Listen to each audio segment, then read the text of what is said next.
One. What's going on, Chuckleheads? Way up here in the nosebleed section, this is Voices in the Stands. I am Carlo Guadagnino, the host of Dingo Talk. We got a panel today. Moose Hogan's in a better mood. The Augies are in a better mood. Mikey is back from Colorado. David, we're not really going to disclose your location, but you have a very interesting topic that we're into after we talk about the Moose. But let's lead into things. Tony and David, take it away. Tony, let's hear about how things went up there in the Battle of the Pioneers. Oh, what a difference a week makes, huh? What a difference a week makes. The doctor dialed it up and ordered and put a prescription in for a big time win, and that's exactly what happened at the Pioneer Bowl. Utica really kind of from beginning to end really showed what they did. 478 yards of total offense, 338 yards of passing, 140 yards of rushing. It was a full balanced game. The penalties were a little bit better. It was eight penalties for 55 yards, which was good compared to previous weeks. 8 for 13 on third downs, dominated the time of possession by 35 minutes to 24. I mean, really, the Utica really just had them from blowing whistle all the way into the end. Utica right now, even on. They have some mixed stuff going on in special teams. I think they're top 5 in the country when it comes to block kicks. They had another 2 this week. That's probably going to put them up a little bit more, which is great. The big thing of concern, though, a little bit is we keep on giving up the big kickoff returns. A little bit of garbage time, but at the end of towards the end of the game, gave up a big 83-yard kickoff, and that's how Alfred State got to 13. So some couple of kind of nice notes that we saw. Was big shout out to number 74, Mike Malzahn, O-lineman who was battling all week under the weather and probably had the game of his life when they needed him the most, was out there. So always a big shout out to the big guys up front. And the other cool thing that happened too towards the end of the game, because the crowd went wild and some Moosa maniacs were calling for it at homecoming game. The senior Brett Fuller, number 7, gets called into the game and goes a perfect 5 for 5 and gets a homecoming touchdown, which was nice for him and his family to see him on his senior year in a game to get in there again. This is a kid who was a starter up until now, so that was just a good note. And listen, at the end of the day, the interesting note here is after this week, after the 5th week, Utica would have faced 5 out of their 5 opponents. 4 out of those 5 opponents are reigning conference champions in their respective conferences. That's no joke. That is not an easy task. It doesn't matter what conference you're from. If you're a conference champ, you're doing some things. You're doing some things. You get into the dance, and you got that experience. And Utica so far is doing that thing. Big test for them this week, though. Cortland is still Cortland. Can the Pioneers go up to Cortland and pull off the upset, and really does have conference championship implications on the outcome of this game? So super excited. I'm all juiced up. I'm happy. This is what I needed. I yield the floor, Mr. Secretary. Are you going to that game? No, I'm gonna watch. If I went to that game, I'd be a wreck. Yeah. I could walk when I go. I watch better from home. Like when I'm at the game and I'm in it, like I'm too in it. I'm running up and down. Like I can't sit in the seats. I'm running up and down the side, the stands, like from one end to the other, wherever the ball is at, I'm there. Like I get all kind of enthralled. Like I feel like I want to get in the game. So I figured I'd stay home. I'd watch it and to enjoy more and kind of be able to kind of really articulate a little bit on what's going to happen. That's a big game. Yeah. Well, I lived in Syracuse, or as I've referenced previously, Sibyracuse for a year because we got so much snow that year. But beautiful part of upstate New York, just below there, the Finger Lakes area. Beautiful area. Well, so I had a little different experience on Saturday. I was not at the North Central game. It was a 5-hour hike down to St. Louis, and I have had this commitment that I wanted to go see Carter St. John. And that commitment came as a result of this young man stepping up and doing something incredibly selfless. and he created this Quarterbacks versus Cancer organization, and it really connected with me. My parents dropped me off football camp at North Central my freshman year. 3 days later, on the phone, my dad told me my stepmom had cancer. We lost her at the end of my sophomore year. So that was real for me. That connected with me. And I really, real shout out to Quarterbacks versus Cancer in the organization. And if you aren't aware of it, I encourage you to go look into it. Great things being done by people that are incredibly selfless. So I chose to go up to Holland, Michigan, stopped to see my cousin, whose name is Tiffany. She lives in South Haven. So I literally on my calendar had breakfast at Tiffany's slated for Saturday morning. After that, walked in and immediately Alma jumps out to a 14-0 lead, just unexpected. But then, hope just kind of took over, and they went through the game and they showed incredible speed and seemed to have a step on Alma. And then all of a sudden, second half, things changed. Alma started using some tempo, got some things rolling. They took the lead back. It was back and forth. Comes down to 4th and 7 at the 11-yard line of Alma, minute 15 left. And Alma gets called for a pass or a defensive holding. Seemed very odd because they had only called 5 penalties the entire game, and this was not a blatant hold. So, of course, Hope gets a first down. The next play is also a defensive holding call. Hope ends up scoring, goes to overtime. Hope kicks a field goal in their session, and then we come to a couple plays in. Alma runs this hook and ladder play, and officials huddle. The play on the field results in a fumble. The receiver catches the ball, laterals it to the running back. The running back drops the ball. He never has possession of it. And Hope recovers. Hope storms the field thinking they've won.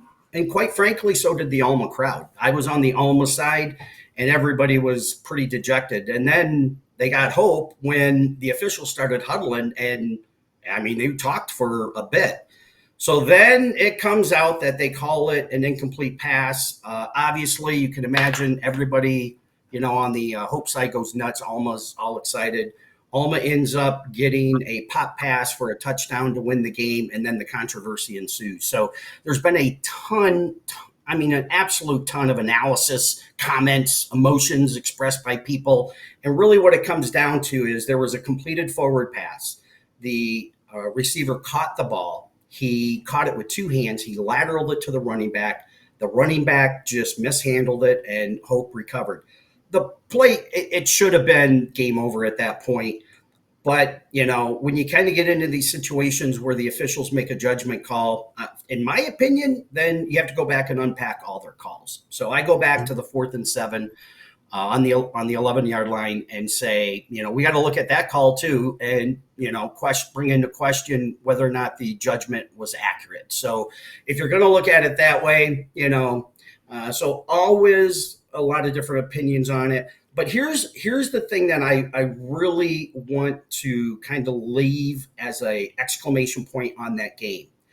Outstanding game. All the controversy aside, 2 really good, solid football teams played an excellent game on a beautiful day.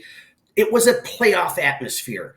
These guys knew that they're going to be competing for the conference championship and for that automatic qualifier.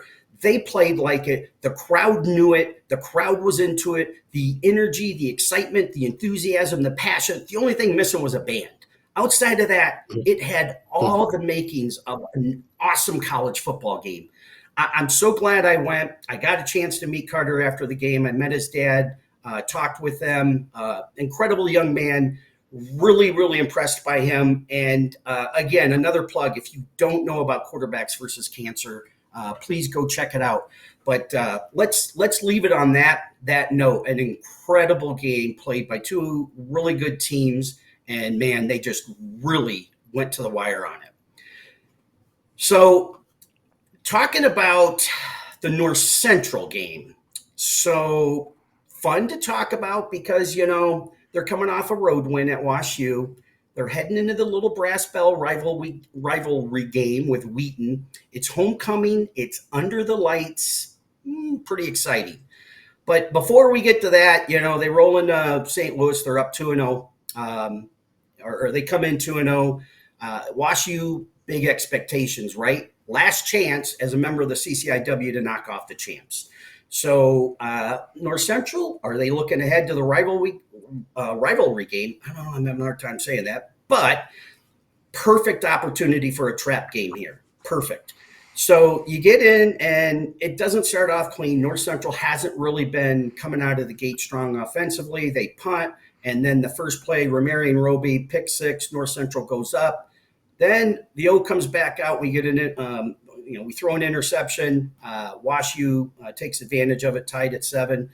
But then some things start rolling. You got Donovan McNeil breaks free for 54 yards. Then Wilson finds Thomas Skokna. You got Aiden Ellison kicking field goals from 49, 47, later from 24. We know the guy can kick. He's got the leg for 60. Just incredible.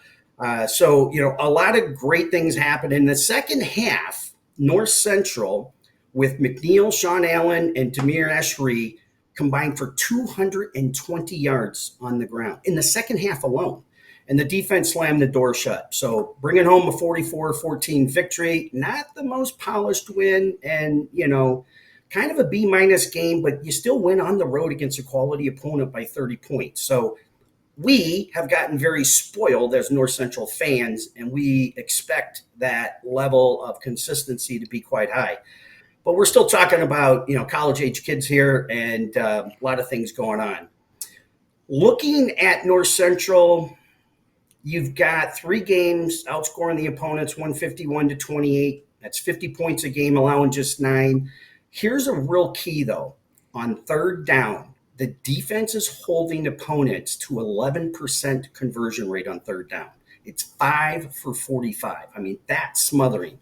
And then on the flip side, North Central's hitting at a 60% clip. And, keep talking about it now. The opponents, they've got over 1,000 yards in punt yards and 525 in total offense. So, that's unheard of. And defense, 8 sacks, 4 interceptions, 4 forced fumbles, only 1 red triple allowed since opening day. I mean, they continue to really shine. So, looking at Wheaton, you give them credit. They didn't fold against Mountain Union. They kept playing. They tightened it up late. But they follow that up with big wins over Augie and Carroll. And then, it's going to be a battle. I mean, it's rivalry week always is. So, thinking about, the keys, North Central can't continue to have turnovers, particularly, 3 of them. We hope that I think the O will look to get into an early rhythm with Garrett Wilson. And then the defense is going to do what the defense does. But big picture looking at it, keeping the turnovers at bay, I think we've got a solid chance to come away with a victory. But, man, I tell you, I'm always nervous about rivalry games, always. And here's a pop quiz for you guys. Who is the last team to beat North Central in the regular season? I'm going to guess Wheaton. Yes, sir. 2019. North Central was on a mission that year. They that's got the knocked first off. time in college that I've ever gotten a first answer on a test right. So everybody will know that it took me 34 years, but we're finally getting answers on tests right. No pop. See, I knew it was Wheaton. I was trying to remember the year. I was thinking, gosh, was it 2017? Was it 2018? I was actually going back a year or two before, but Wheaton had a good team in 2019. Yep, 2019, Wheaton won that game, and then North Central, they knew that if they were going to have a chance to get into the playoffs, they needed to really throttle people. They needed to make a statement. Margin of victory became a big deal, and that's when Brock Rudder and Andrew Kaminsky, they lit it up, and they didn't stop. Mm-hmm. And, they went all the way through that Stag Bowl against Whitewater that year, and they they use that game to say, we screwed up and we're going to make it right. But, that's the thing. That's the other element, when you're looking at this game and you're thinking about it, it's like, oh yeah, they were the last ones to beat North Central, so it'll be interesting. It's not going to be a cakewalk. It's a battle. It always is. The good thing is this year we get them at Benedetti Worley Stadium in Naperville for weird scheduling quirk. I think we've been at Wheaton for the last 6 seasons. It's crazy. So going to be a lively crowd. Be a lot of fun. David, when you say will be a part of that crowd. I'm gonna say, David, when you say Brock Rudder and Kaminsky, I'm like, it makes my eye twitch a little bit. I'm like, I mean, within the CCIW, you had Brock Rudder, then Luke Lanin. Come on, give us a break. Well, give us a break. So, Matt, on that note, before we jump into your segment, I got to ask you, talk to us a little bit about Augie Ball. I saw a heck of a game get called by you Saturday afternoon. So let's talk about Augie Ball, and then let's roll into your segment. I'll give you the cliff notes here. Augie's super talented offensively. We defensively, we have seen a number of injuries. I think we're still trying to figure out who truly is our boundary corner, who's our lockdown corner there. It's going between Caden McShaw and Braden Houchin. Our free safety and captain Toby Split against Wheaton had 19 tackles. He led tackles last week, so he's like the conference leader in tackles. He has a nose for the ball. He's a beast. And Toby Split. If we can stay away from the injury bug, man, we're good. We had Josh Lim. Man, he stepped up, did really well.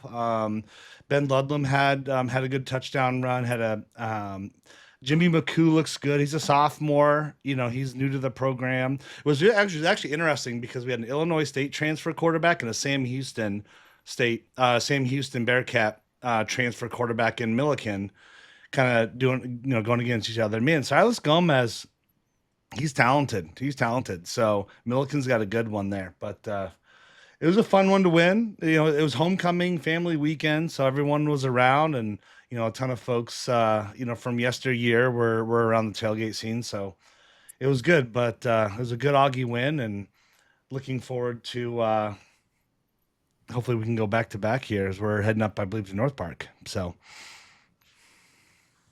and then so not everybody else on our panel has had the opportunity to see both the interview that you're going to release later on this week, and the clip that we're about to see.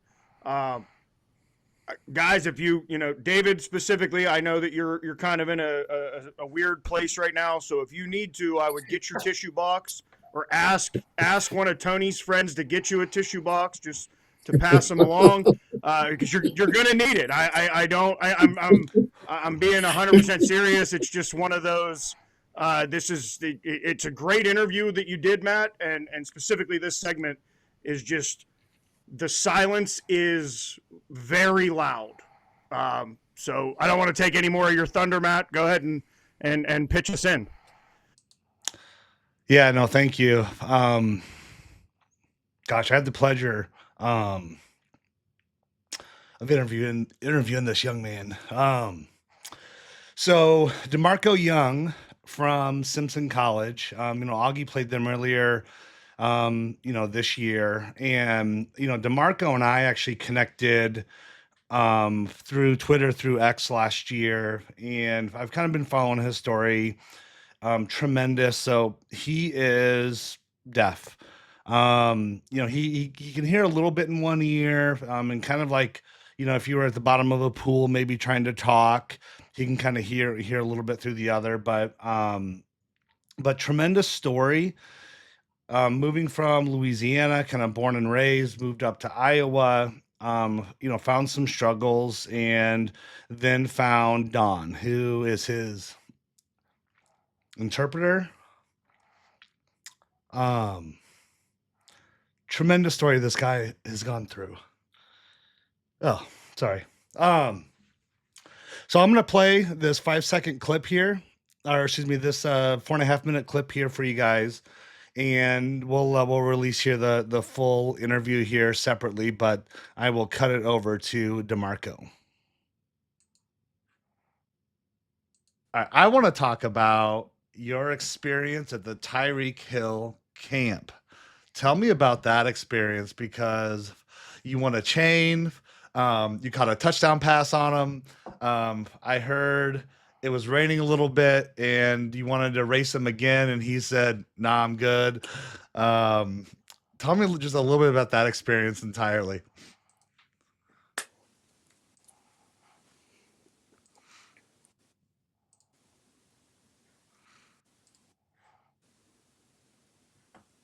I learned so much from Tyreek Hill that day.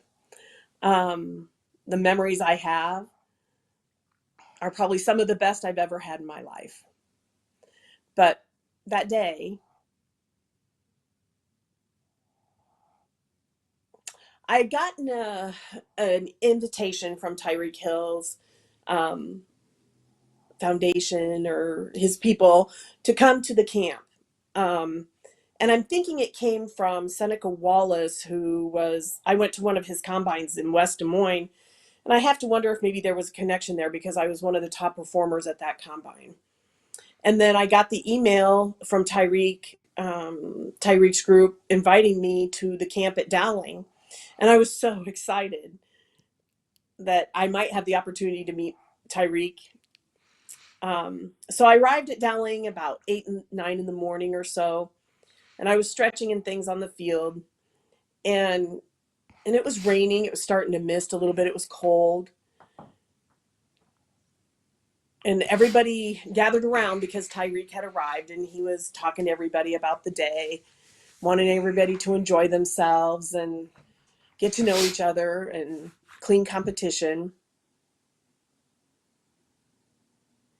He had different stations set up on the field for skills, and like tackle, running, agility, those kind of things. And I was at the station where I was working the shuttle, agility, and Tyreek saw me. And so he said, "Hey, I want to challenge you." My heart was racing so fast. I was so nervous. And I said, "Okay, fine, sure, let's go." And it was raining and I slipped and I couldn't catch myself. So I said, wait, let's do this again. He goes, "Nope, not going to do it. Too late. And I was like, "Okay, all right." And then in my mind, I kept thinking, I want a one-on-one with Tyreek. I hope I get that opportunity.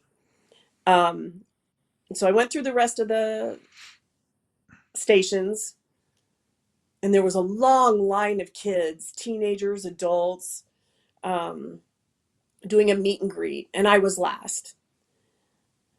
And they all took their turns, and then when it came to me to start a one-on-one with Tyreek, he said, "I want to go one-on-one with you." He goes, "Are you ready?" And I said, "Yeah, I'm ready. I'm motivated." And so all the kids sat down and some were standing around, and I tried to remain humble. I'm like, I can't believe this, but here we go. I'm going one-on-one. And he has a friend who was there that day. And they asked Miss Dawn to talk about my story a little bit because apparently Tyreek knew about my life. Not sure how, but and then he said, "I'm going to go one-on-one with Demarico." I never expected I would get a serious opportunity. I thought it was just, oh, no big deal. We'll kind of play whatever. But no, it was one-on-one. I saw the ball. Tyreek jumped high, and I was like, "Oh my gosh, here we go. He's going to get the ball, and I'm going to miss it." And then I landed it, and I got the touchdown, and I was like, thank God I did it. I just couldn't believe it had happened. It was crazy. So that's sophomore running back Demarico Young. Last year as a freshman, he led Simpson College on the ground, had 600 and some yards. The first year he had an opportunity to play running back for the school. I think it was Sioux City North, if I remember correctly. He broke a 34-year touchdown tradition record. And, to me, what it really just kind of signifies is when they have the resources, when someone really believes in him, gosh, the power. It's pretty cool. Matt, the only thing that I've been practicing, I've practiced it every day. You sent me the clips, and I want to make sure I do this right, is I want to thank Demarico for joining you and telling his story. I thought the most interesting part, and it's not covered in that clip, when he changed schools from Louisiana to, I believe it was Nebraska, was where he finds himself. Yeah, Sioux City, yeah. The story that he tells where they wanted to put him in severe special needs, like nonverbal special needs, and it wasn't that. It was the fact that's how he finds Miss Dawn, is that he just didn't have anybody that could communicate, and that's where the story really, for me, was like, wow, that how easy this could have. He could have fallen through a crack or been put in a class and not been given the opportunities had he not come into contact with Miss Dawn. So again, I think it's a phenomenal interview. I'm excited for everybody to get to see it when it comes out. But that's my 2 cents on it. And I think it's interesting. Like, guys, he's pre-law, so like, wow. I get a chance to ask, Don, what it's like going back to college. But it's really, I had a chance to, when I was in Colorado, to work with the deaf community, and I had about a dozen that actually worked directly for me while I was overseeing the contract at Coors in Golden, Colorado. So, a lot of times they stick these folks back washing dishes. Like, that's the type of stuff they can find. And, there's such a bad stigma about what this community can bring. And he's just a good testament to, the kid's smart, he's bright, he's full of energy. He's got a great foundation, that I'll talk about later in my final thoughts. But, at the end of the day, it's like, someone took a chance on him. Someone made a match, with him, with his sign language, because it's its own dialect, and he couldn't find a match, and he finally found one. And now this kid is just freaking sailing. So it was awesome. David, you got to give him a couple more years, but he'll be able to get you out of that current predicament that you're in, and maybe we'll get him there. Maybe we'll get him there Friday to get you He'll out. Get you out on bail. We'll get you out for the game, but you have to be on your best behavior on Saturday now. Damn it! So, not that I want to cut anybody else off, but Mikey has been very waiting in the corner. I have to give him a little bit of a lecture for his tardiness last week on letting Matt know how, oh wait, hey guys, I'm in Colorado, so I won't be able to record. Also, again, forget you on the whole pick and lion after you picked Westminster. What a great pivot that worked out for you. But Mikey, it's your corner. I'm not going to take up any more of your time. Please talk to us about what you watched this weekend with the MIAC being off. Yeah, that's exactly right. No MIAC action this week. I wanted to highlight a few of the big games I had my eye on that were big across the country, actually. Starting in the ARC. The ARC is actually one of my favorite conferences to watch. There's some really good football there. Number 7, Wartburg and Co. This was a classic battle of two teams that have a great defense versus a great offense, strength on strength. We always love those types of matchups. Co averaging 57 points a game coming into this. And I had talked just a couple episodes earlier about how good Wartburg's defense is, talking about how this is an elite level defense, like top 5 in the country. They're no joke. That cover 4 shell, all that zone that they do, cover 2 in the boundary, mixing and matching. They don't need to play any man-to-man. They're just going to beat you up front and let the secondary clean up the rest. Keep it all in front of them. And that's exactly what they did to Coe's high-powered offense. Just totally just shut them down from the start. It was 7-0 after the first quarter, and then at halftime, actually 7-0. And, one thing about Coe is I'm trying to put this in a way that isn't too disrespectful to Coe, but whenever they seems like they are in a hole, and you look back at how they've played, they get super uncharacteristic. This happened to them against Bethel in the playoffs last year. I saw this when they played River Falls this year. As soon as they got down, they just abandoned the run game, abandoned trying to get balanced on offense. They just get totally one-dimensional. We got to get back in the game, get back in the game. Well, that's not going to work against a great defense like Wartburg. That might work against River Falls to hang around, or even Bethel to hang around a little bit last year. But Wartburg's defense is too good. 17-7, Wartburg wins that one. It was really 17-rip. That was a garbage touchdown with a few seconds left in the game. Just 24 yards rushing for Coe. It's exactly what Wartburg does to teams. And then, this next game was a really interesting one. Mount Union and Baldwin Wallace. Anyone that's followed D3 even relatively closely knows that Baldwin Wallace is a team that has given Mount Union problems in recent years even. It hasn't just been a team like, let's say, Capital or something, where Mount Union rolls into town and just destroys. This isn't that type of OAC matchup for them. And, we see this a lot in conference play, where these teams, there's so much familiarity between coaches and the programs that you're not going to get a ton of the huge blowouts that you might see in non-conference against a team who might be better than Baldwin Wallace. There's just so much familiarity there between the squads, and we saw that with Baldwin Wallace. They hung around really well. 17-14 at halftime, so you go into half, you're thinking you're right here, and then Mount Union just did what they do. They came out, they scored on their first 2 possessions, attack on another one. It's 35-17 before Baldwin Wallace is even settled into the second half, and at that point, it's over. But when you talk about a script that you have to play to beat a team like Mount Union, you got to have 0 turnovers. Baldwin Wallace had 0 turnovers. But you have to turn Mount Union over, and Baldwin Wallace did not do that. You have to be super good in the red zone, and Baldwin Wallace was 3 for 3 in the red zone on scores. But one of those was a field goal, where Mount Union was 4 for 4 in the red zone, and all 4 were touchdowns. So, they're right there, putting that script together to how to take down Mount Union, but it's just a touch off. And there's just no room for error when you play a team like Mount Union. And this game really paints that picture really well. The Baldwin Wallace quarterback really struggled, 13 for 32 for 142 yards only.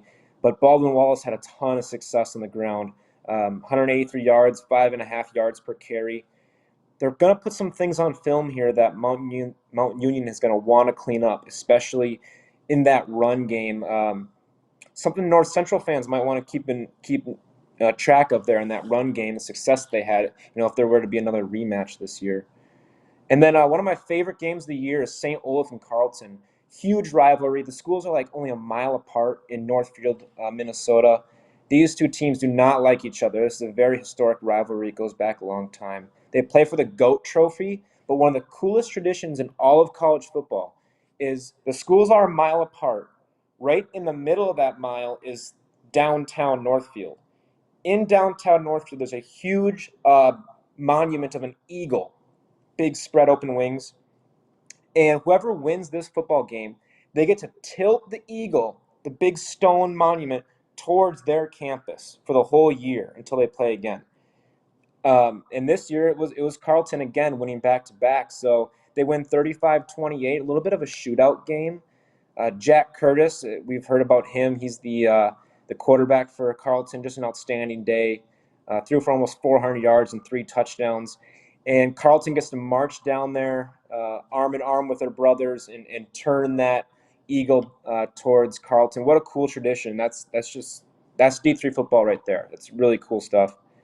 Lastly, was number 19 Central and Dubuque. This is another ARC matchup. Dubuque's a good team, man. They can put up some points. They were They were right there with Stout for much of their game with Stout. They lost late. They gave Platteville maybe a little bit of a scare on defense. Wasn't necessarily a close game, but they showed some good things. But Dubuque was up 16-7 at halftime. And I think all of us on this panel have been here, where you're the better team, which Central is, and you come into halftime and you're down, and your coach is just about to lay one in you. And Central, their players must have been wide-eyed with open ears because they heard it, and they come out 28 unanswered points, just lay it on Dubuque in the second half, 35-16, and allow just 70 yards of total offense in the second half. Those coaches, whatever they said at halftime, it worked. Central and Wartburg play in 5 weeks. That's going to be a big-time matchup. Winner of that will win the ARC. And just a quick preview to the WIAC action. We got 5 teams in the top 15, so a third of the top 15 is back in action this week. That's super exciting. Number 9 and number 5, Whitewater and La Crosse, that's in Whitewater. The last 2 games have each been decided by 3 points, and I'd expect the same. This is 2 great defenses. Whitewater's allowing just 6 points per game, and La Crosse is only allowing 50 rush yards a game. 2 really, really good defenses.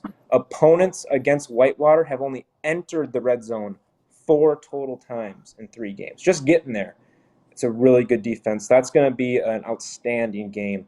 Not too far from Naperville. That would be a good 1-2 combo there. They could go for 20,000 plus fans in the stands that game. That'd be fun.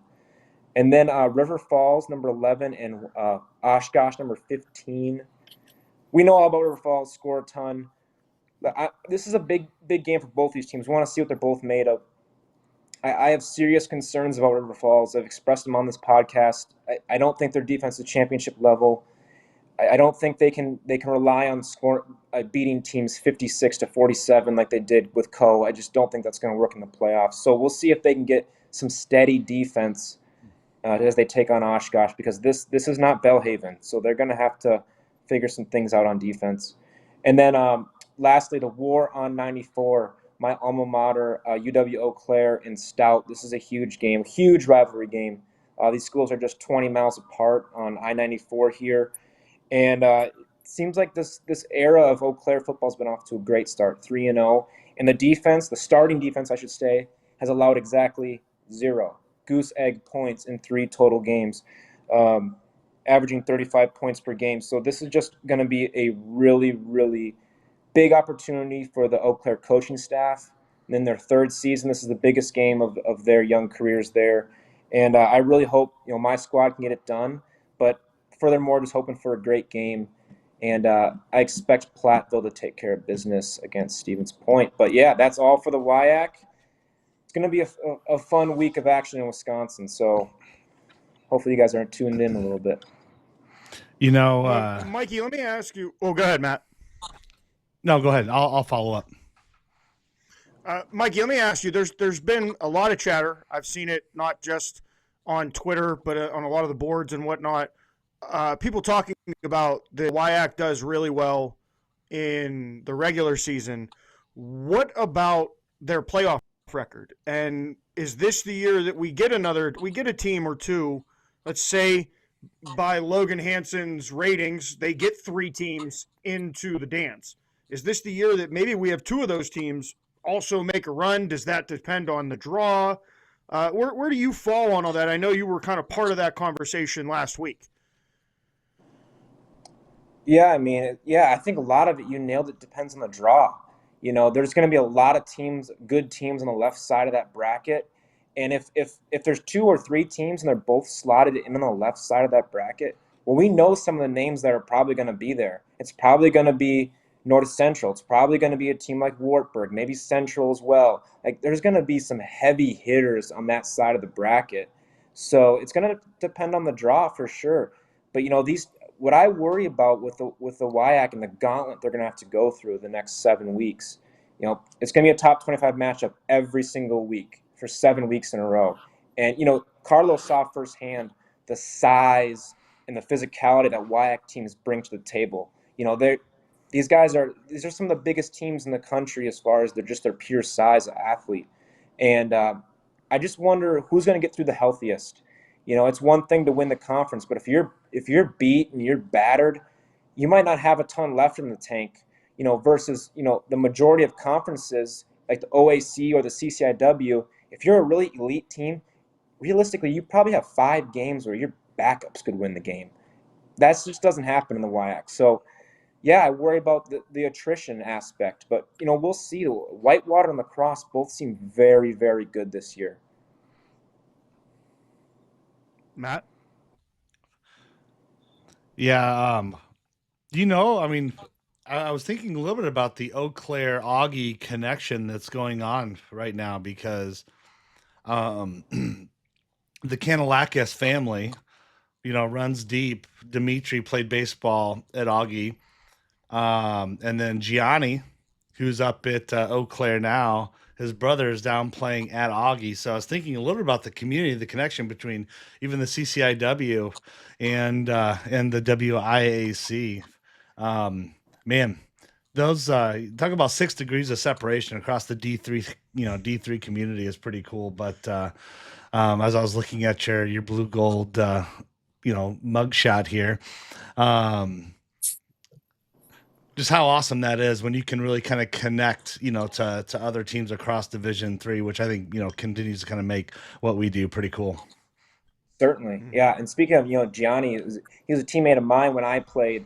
Actually, I think he was a freshman or a sophomore at the time I graduated. Now in his 5th year, just an outstanding athlete, excellent leader, just the type of guy that, exemplifies what it is to be a D3 athlete. And, he was a guy that got hurt in the second or first game of the season last year with a season-ending injury. He was all WIAC the year before, so that's just a big deal to have him back this year. And his presence is felt on that defense with that goose egg that I'm talking about so far through 3 games. Absolutely. Carlo. All right, so Dylan Kramer did the work that he always does for me. Covered a lot of the PAC games and broke them down into a quick breakdown. One, obviously, I'm going to keep for last. So Tony, just hold on because we're going to talk about those presidents from W&J. But Waynesburg improved to 2-0. Case blanked my alma mater, Bethany, on homecoming, 55-0. Geneva had 354 passing yards in a 28-16 win over Allegheny. That moved them to 2-0. And Hiram defeated St. Vincent, which moved, I believe, them to 2-0. So you have 3 teams that are 2-0 in the conference. There are 2 teams that are 2-0 in the conference. Geneva and Waynesburg. Westminster's at the top of the conference at 1-0. W&J is 1-0, and then the rest are either 1-1 or 0-for. Not a lot. Westminster, obviously a team I've talked about a lot on this program. I think that they're kind of making a very nice spot for themselves as the second, third best team in this conference. There were a lot of question marks going into the final game of the night in the PAC, the 7 o'clock start up there in Grove City. Grove City started off the game the way that they have against a lot of teams. Big run right off the right out of the gate. Big, I think it was like a 55, 65-yard run. Sets them up. They got down into the red zone. They looked like they're going to score. W&J forces the turnover. Nothing comes from that turnover. The following drive for Grove City, they throw an interception. That leads to, I believe, 3 points, and then it really, every time W&J touched the ball from that point on, they were they put themselves in a very good position to be up and comfortable. We get to halftime. The broadcast, they stopped Coach Sirianni and asked him, what was it? What got you guys out to this? What do you say to the guys in the locker room? And you'd have thought that they were down by 35. First thing out of Mike Sirianni's mouth was, we're an 0-2 football team. That's a great first half. It's 0-0. Let's come back out and do it again. They did. They went into Grove City and they kind of made that statement and reiterated what Sirianni has said, is that maybe don't forget about us and don't disrespect us because we are still W&J.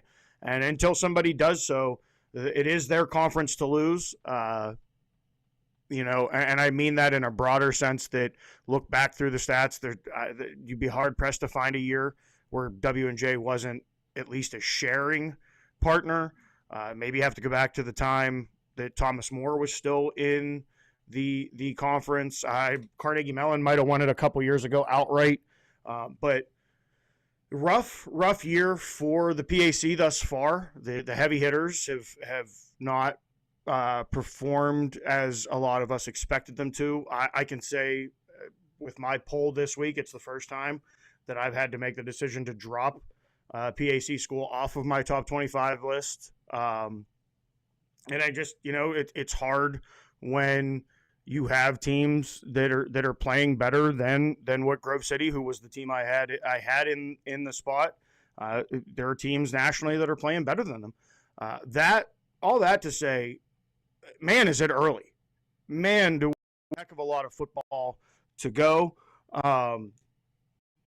And I think people need to realize that in a lot of these conferences, like Tony said, we're gonna see Cortland and Utica this week, and then we don't see Cortland and Brockport until the last game of the year. That's a game I think everybody should have circled on their calendar with those two teams and the numbers that they're both putting up.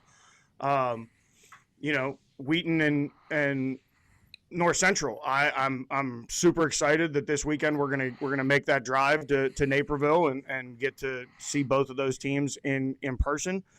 I have in my head, because I've watched a couple of the North Central games, I have an expectation. This is a completely new North Central team compared to the teams that I've watched in prior years. So, and to get to see them in person, to Mikey's point, at this point, the biggest football team seen is lacrosse. I mean, they just physical size, the way they look compared to the Carnegie Mellon team that I saw, they're just huge. I like to say at 5'10", 225 pounds, I'm about average. And I've never looked at a lineman and had to go like this and felt like, sir, can you step back a little bit? You're kind of making me feel a certain type of way. I don't like it. So take 3 steps back and we'll talk. I think, and a lot of people have the other game. Sorry, getting ahead of myself. The other game that I watched wasn't really a top 25 matchup, but it was Coast Guard and WPI. And I think people, especially after last week, people were questioning Coast Guard and the defense, obviously giving up 60 points to Nichols, and that shootout ends up being the largest combined score in Division III history. I think the final was 92-60. And I put out a tweet this week or during the game, talking about how, the linemen from Coast Guard give that kid back there. He's got years. He could win 4 years of eligibility with the amount of time that he had on Saturday. And then I went and looked into it a little bit further. They 3 out of the last 4 games, 40 plus points. The one game that they won, they were at 35. So this offense from Coast Guard scoring a lot of points. You still got to run into, I believe, Springfield in that conference, and you still have to run into maybe SUNY Maritime. I'm not sure. I'd have to check the new MAC and see how that shakes. But there's some really good schools left to be played. But Coast Guard's a team I think everybody should start their eye on. The big upset of the week was Christopher Newport over Susquehanna. I don't think anybody had that in the crystal ball, especially coming off of the loss for Susquehanna against Johns Hopkins. I think a lot of people thought this may be one of those games where Susquehanna goes out there, kind of reestablishes who they are, and they go on their little bit of run. Christopher Newport really took it to him, especially in the second half, shutting them out. That's not easy to do against that Susquehanna team. But I found it interesting. The broadcasters made it a point to say, this Susquehanna team probably rattles off now 6 straight wins and finishes the year 8-2. And I don't think anybody bats an eye at that comment. They probably do, but the 2 games that you were looked at that you needed to kind of win to keep yourself in that 3, 4, 5 conversation was Johns Hopkins, and then this loss here sends you, I would imagine, sends you pretty far back amongst the 25. Now, do I think they're still a top 25 team? Obviously. So those are just kind of some of the games that I watched. I thought it was a great day, limited football. and I'll get into my final thoughts, but I want to throw it to Matt and let him do his before. So yeah, I appreciate you guys listening to my little ramble there. Well, Carlos, I was thinking a little bit about what are my final thoughts, kind of coming into today. And, I was struggling to figure out exactly what it is that I wanted to talk about. And what I really centered on was community. And for two reasons. One, I want to commend the Indianola community, the Simpson community, Coach Reed Hoskins. He's from the CCIW. He was at Illinois Wesleyan. He's entering his third season at Simpson. His willingness to accommodate, work with, support Demarico, because it's not easy. And there was I certainly encourage everyone to go watch that full interview. Heck, after the interview was done, we spent 15 minutes talking about all the things kind of surrounding the ASL community. From the other community side, I also want to, commend Dawn and the commitment she makes to Demarico, because what I thought was interesting is, an article in the Daily Iowan from like 2023, which is supported by the University of Iowa, stated, back a couple years ago, there were 75 interpreters in Iowa and approximately 50 deaf people for every one interpreter in the state. It's something like less than 24 certified interpreters, or even less now in Iowa. I think might even be closer down to 18 because of folks that have left. And the sacrifices I know she makes, her family lives in Nebraska, but but she has a place in Indianola and is on the sideline. She knows the playbook just as good as probably Coach Hoskins does offensively. One, I think that aspect is pretty cool. So certainly go support the Demarico Young Foundation, in as much as you certainly can, and the ASL community, and kind of the other part of that, like community thought I was thinking about is, Milliken traveled up to Augustana. I was helping their crew kind of get set up, get organized, get stuff set up, within the press box. And, I'd asked one of the people that were setting up, I said, tell me about, Coach Reebok. He's new at Milliken. He's a Decatur native. Like, what's been the sentiment about him?